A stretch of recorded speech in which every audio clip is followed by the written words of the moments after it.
So someone painted a swastika on a Jewish school in New York after Mondami's victory for a New York mayor. And here's a video of this person doing it. There's the video.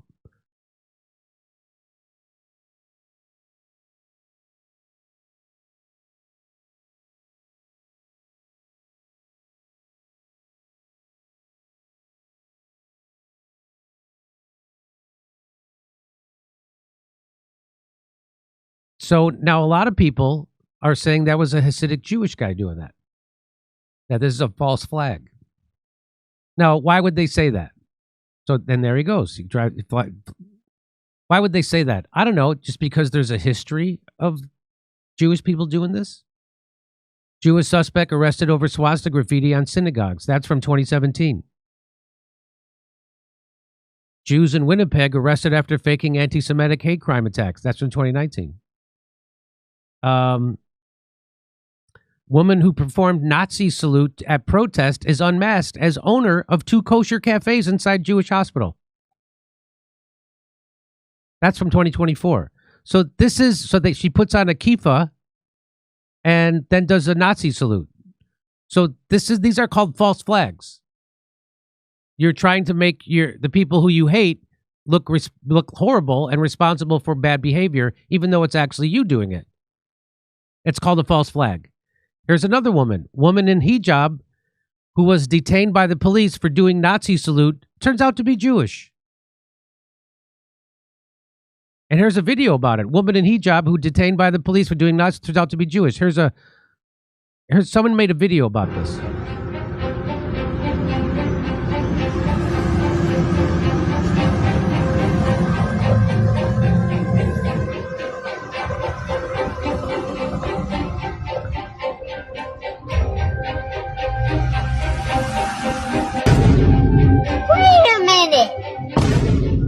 Where are you from? I'm from Indonesia. Oh, we don't like Indonesia. And I don't like Israel too. Sure? We're not Israeli, we're from Palestine. You dumb. You speak Arabic? Sure. You speak Arabic? انت بحكي عربي؟ أشهد أن لا إله. I told you I'm from Palestine.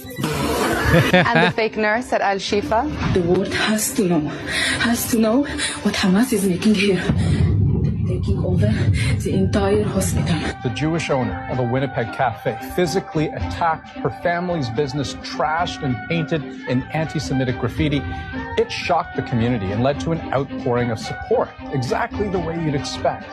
But then today, it all got turned upside down. Police say the cafe owners staged the whole thing and have charged them with a crime. The story caused an outpouring of sympathy and defiant denouncements of hate. Until today. In the end, we found evidence of a crime. It just wasn't a hate crime. I am hugely disappointed and frankly angry that this family has used hate and racism in such a disingenuous way. The cafe had been up for sale, as is Oksana's home. Bernie Bellin writes for Winnipeg's Jewish Post and News. He says hate attacks involving assault are rare.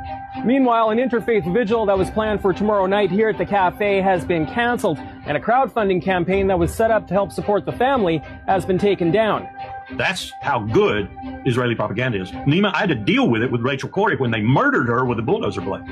And they know how to do it, and they know how to lie superbly. Their ambassador lies, their head of IDF lies, their 8200 unit lies, their Mossad lies. They are the world's best, most accomplished liars. They can go to Argentina and kill people and say it was terrorists. They can go to London and blow up a bomb in front of the Israeli embassy and say it was terrorists, when everybody knows it was false flag Israeli operation. Israel kills and lies. Israel's lies about their war on Gaza are getting so outrageous that even the BBC are calling them out. You never believe anything that Israel ever says. Why? Because always they're lying. There are no bigger criminal, psychopathic liars in the world than Zionists. Netanyahu lies, is a liar. The IDF are lying. For the last 40 years, Israel has conducted a systematic campaign of disinformation. Israel lied about massacring the ambulance workers in Rafah.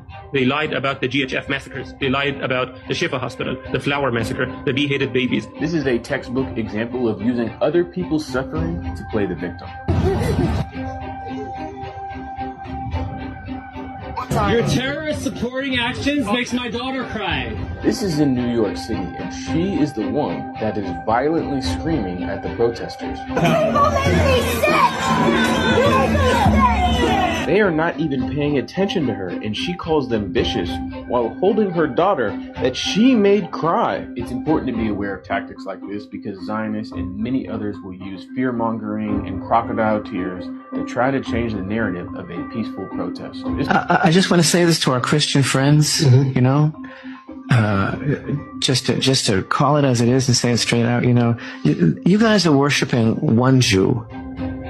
That's a mistake. You should be worshiping every single one of us because we all die for your sins every single day. And that's exactly what's going on here. We're all God's firstborn, and we're dying for your sins right now because the Jewish people in the land of Israel are the bulwark against the orcs. I swear to God, with your martyrdom level, you should be an Italian mother. It's so damn good. You give my mother a run for her money. It's almost like from the ref where for your birthday, I'm going to buy you a giant crucifix so you can nail yourself to it every time you feel unappreciated. But in totality, for what you said, when it comes down to this, now I am a Christ follower and he did command us to love one another as, you know, he loved us. And that includes loving the enemy. I'm going to work on it. But until I reach that point, I'm just going to have to tell you it's a hard pass from me and you can go fuck yourself. Okay, here's some more. Worst anti-Semitic attack on kosher cafe revealed to be scammed by owners. Israeli advisor behind anti-Semitic political campaign in Austria. Jewish student faked hate crime. Jewish student charged with hate crime for vandalizing church with swastika and word Trump. Anti-Semitic attack on Jewish-owned restaurant is another hate crime hoax, cops say. So it never stops. Here's another one. Jewish man fakes anti-Semitic attack by stabbing himself at Michigan synagogue. That's from 2020. So it never. So now so now that's why when they call you so it used to be you were an anti-Semitic if you hated Jews. Now you're an anti-Semitic if Jews hate you. That's the world we're living in now. And that's why the term anti-Semitic doesn't mean anything anymore. Just like when they called Bernie Sanders a sexist and all his followers sexist. Well, if he's a sexist and Donald Trump is a sexist, then I guess the sexist doesn't mean anything. So now anti-Semitic doesn't mean anything because everybody's anti-Semitic because they have a critique of Israel and their genocide. So it doesn't mean anything. Now some people are saying that person dressed up as a Hasidic Jew to do a double false flag, that was someone trying to blame the Jews for doing a false flag. But the problem is they've been doing it a lot. They're the king of the false flags. So maybe that's true. Maybe that was someone dressing up like a Hasidic Jew and it wasn't really a Hasidic Jew. But the problem is you've cried wolf so many times, you've lost all credibility. People are going to believe that you're doing another false flag. There you go. Anyway, all right. If you'd like to hear me make fun of this, come see us on tour. We're going to be in Australia. We'll be in Burbank, California the day after Thanksgiving. It's a Friday, on November 28th. Most people are off. I'm not. Go to Pottstown on December 6th. Also, January 11th, we'll be in Waikiki at the Blue Note. It's a beautiful theater on the shores of Waikiki. Go to jimmydore.com for a link for tickets. See us in Australia. Second show's added in Melbourne, Sydney, and Brisbane. We'll see you in Burbank, California the day after Thanksgiving. It's a Friday. And then Pottstown, Pennsylvania, December 6th. Plus, January 11th, we're going to be in Waikiki at the Blue Note. Tickets not available yet for them, but go to jimmydore.com for a link for all the other tickets.